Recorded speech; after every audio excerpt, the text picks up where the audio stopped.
y'all, so I just got a seed order in, so we're gonna start this video out a little bit different than we normally do. This is an order from Baker Creek, and so I figured I would open it with you guys.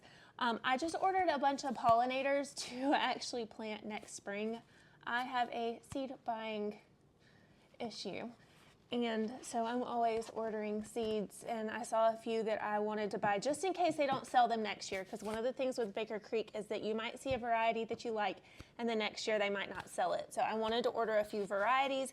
While I was researching, because one of them is a flower that I had researched and decided that I wanted to try next year, so while I was researching, I went ahead and ordered that, and then a few varieties that in case they don't have next year, I've already purchased them. Next year's pollinator garden, I want to be whites, reds, blues, or like lilac colors, and probably yellows. I have a bunch of yellow flowers and purple flowers already planted, so that are perennials, so they will come back next year. I use these photo storage boxes from Michael's to keep all of my seeds in. I have one for our cool crop garden. I have one, this one's full of pollinators, and then I have one for the spring summer garden.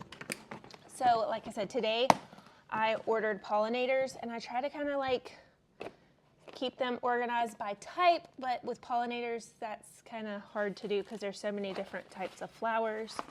I did receive a free seed packet. If you order from Baker Creek and you time it right, they'll be giving away free seed packets, and most of the time I end up with carrots, but this time I did not. This time I ended up with something called a balloon flower, and you can see it says free gift on the back, so I'm gonna have to research this. This says it's a perennial, which is great because I'm trying to replace a lot of my pollinators with perennials. So it says perennial ends on 3 through 9 though, so it might get, we're 8B/9A. We used to be 8B, now we're 9A. So it might get too hot here, but we'll try it. Sow seeds indoors before last frost or direct sow after. Surface sow, they feel tiny. But we'll try them next year. I'm gonna put these in, I really have no idea. They're purple. No, they're purple. I'm gonna put these in with Morning Glory because they kind of look the same. Makes sense to me. Anyway, so I grew a purple salvia variety this year, and I love the way that it looks in bouquets. So I decided, since I'm going with the red, white, and blue/purple theme next year, to get some white salvia. So let's find our salvia package. I grew the queen mix. This year, so I got the Victorian white to go with it. And then I saw these sweet mace or Mexican mint marigolds, and they had like tiny yellow flowers. If you saw my garden, you know that this year I grew the huge giant Cracker Jack marigolds, so I thought these would be a cool complement to the giant Cracker Jacks next year, would be to grow these tiny little variety of marigold. Just a different type of marigold to grow. Let's see, where's all my marigold seeds? There they are. I have tons of marigold varieties. The Cracker Jack variety that I grew last year is actually the Fairy Morse brand. These were giant, like the size of the palm of my hand. They were huge, and I loved them. So we'll add those there. The next thing that I ordered is a African daisy. I'm gonna put this in, it's a white and it says blue disc, I think just because of the blue center. I'm gonna put this in with my black-eyed Susans, I thought. There they are. I don't know, is this an annual or perennial? This is an annual.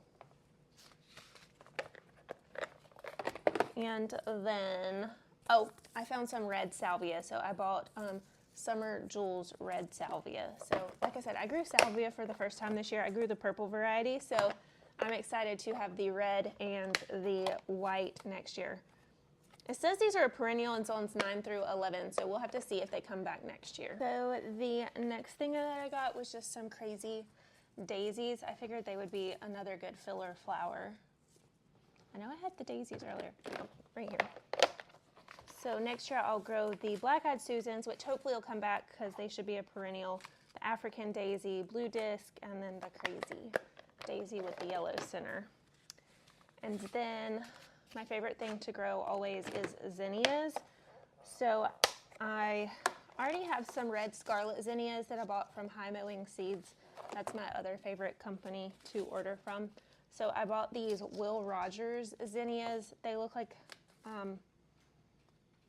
they're just probably gonna be a fluffier. They actually almost look identical, but I bought the Will Rogers zinnia, and then I bought the polar bear zinnia. I don't know how white these are. They say that they're white, but they look kind of like a tinted greenish yellow color, but hopefully they'll end up white, so they'll look really pretty in my arrangements.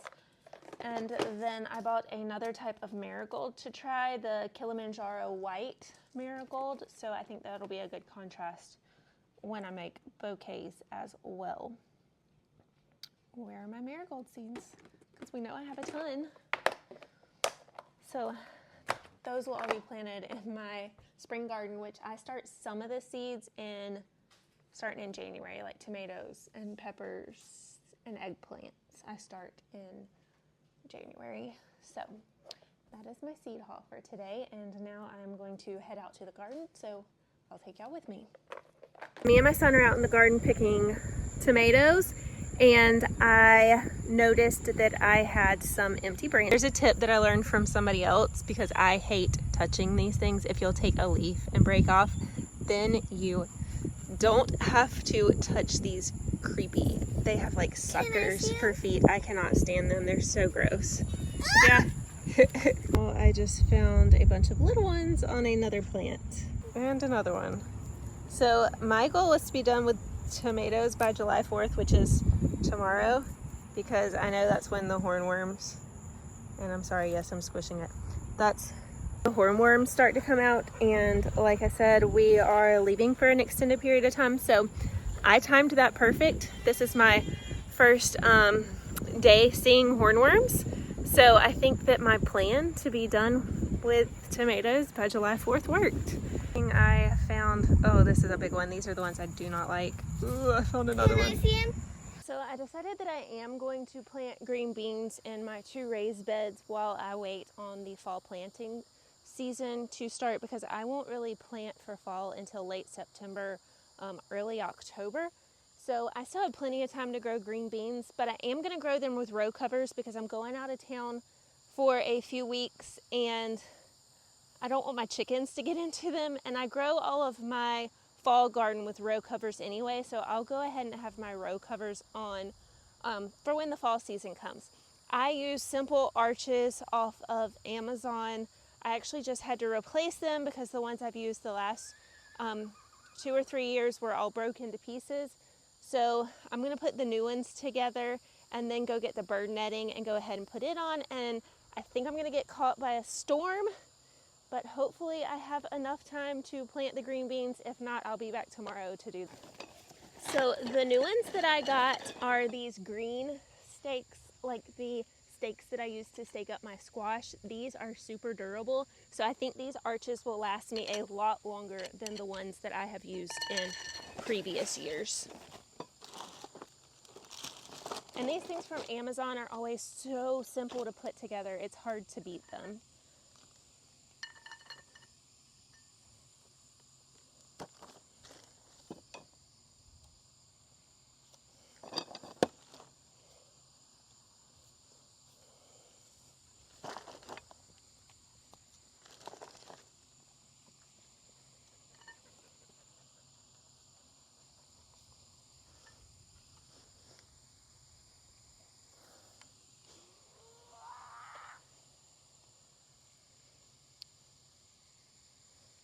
My beds are 4 by 16, and these look like they're going to be perfect.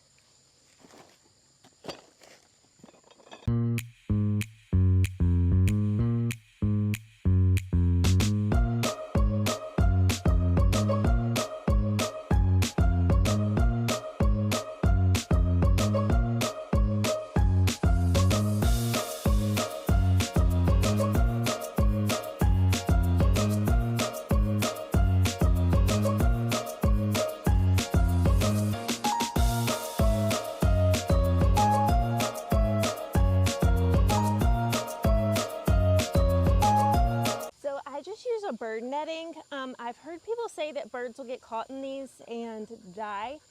I've been using these for 3 years and I have yet to have, I have tons of chickens. I've yet to get any type of bird in these, caught up in these. So it is what it is. I don't know. I'm gonna keep using them.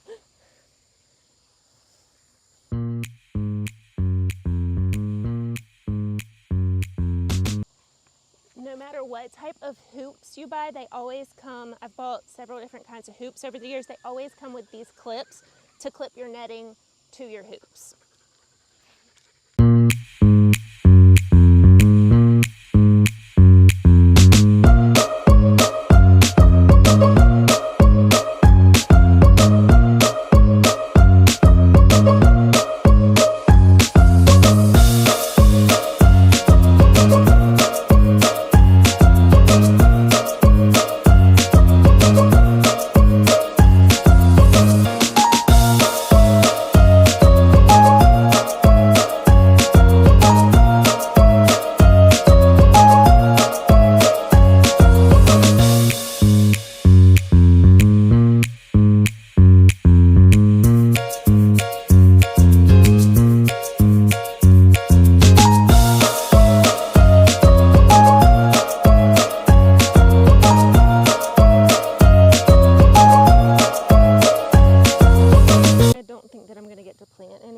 Typically, like, all this net that is bundled up down here would cover the entire thing, so I don't want to cut that off, because once these tomatoes are done, I'll cover that entire area. But that is what it's looked like. It's not the prettiest thing, but it works. So my next garden project for today is to add a trellis to all of these cucumbers that are on the top of my garden tower. I just bought these cheap little trellis and figured they would work perfectly. These plants aren't supposed to get very tall.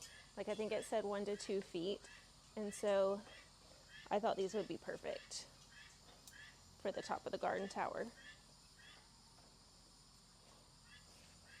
The next thing that I need to do is to empty the this has a worm composter in the middle of the garden tower, which makes it different than some of the other garden towers. So you have to empty the worm compost tea, which is absolutely disgusting, by the way.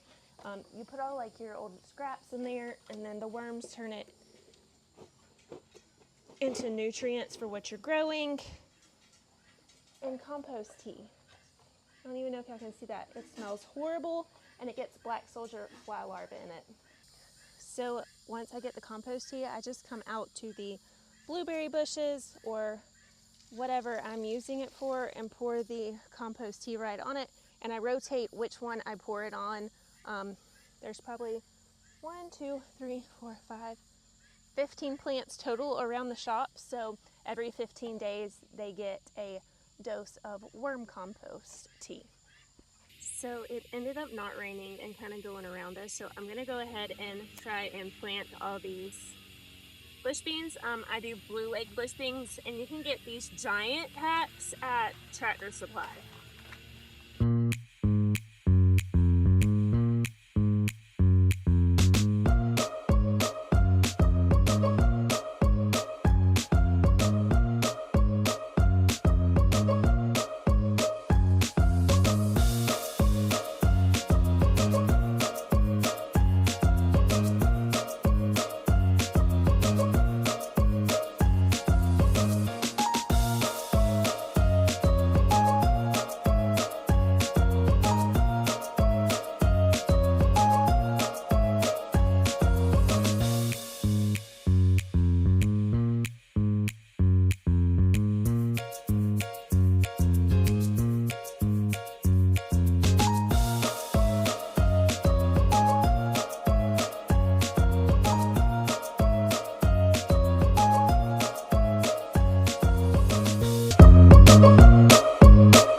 dark, and it's actually a lot darker than it looks on the camera. There is lightning popping off in the background, so I'm trying to get this done a little bit earlier than I probably should, but it is dark outside and we should be able to see them glow under the black light. So let's see if we can find one glowing so that y'all can see what I mean when I tell you that the black light makes hunting the tomato hornworms really easy.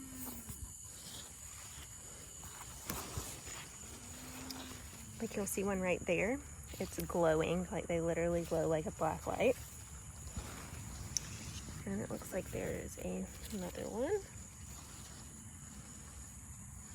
Let's see if we can find a bigger one so y'all can see how they really glow. The bigger ones will, oop, there's one. Y'all see it? How much it glows. So the black light just makes them super easy to see. Let's see if we can find any on this side. There's actually one. Nope, that's a squash bug eating holes in my tomatoes. Oh, there's one. You see how bright it'll light them up? Crazy. I barely saw this one on the back of this leaf.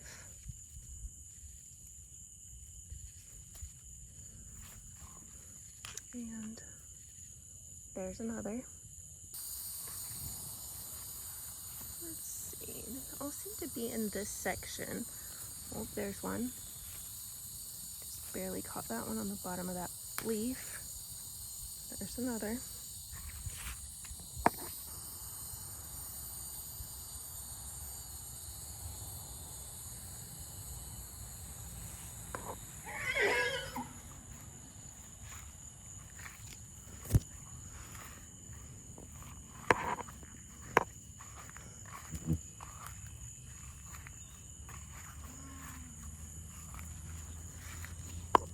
Here's a good one for y'all to see. There he is, hanging out. Take him.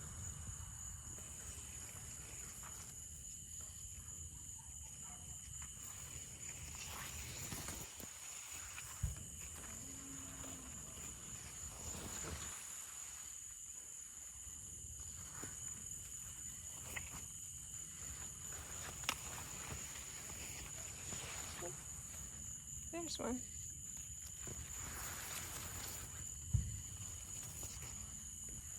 I'm a giant grasshopper.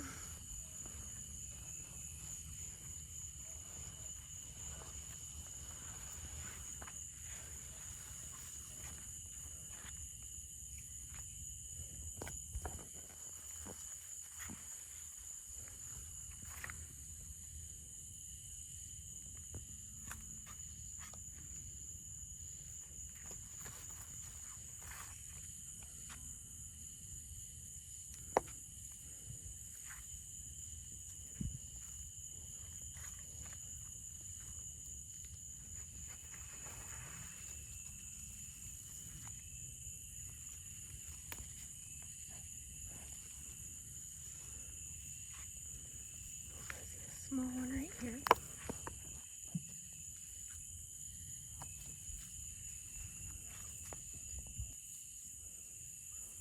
This is where I found those first few today when it was even daylight outside.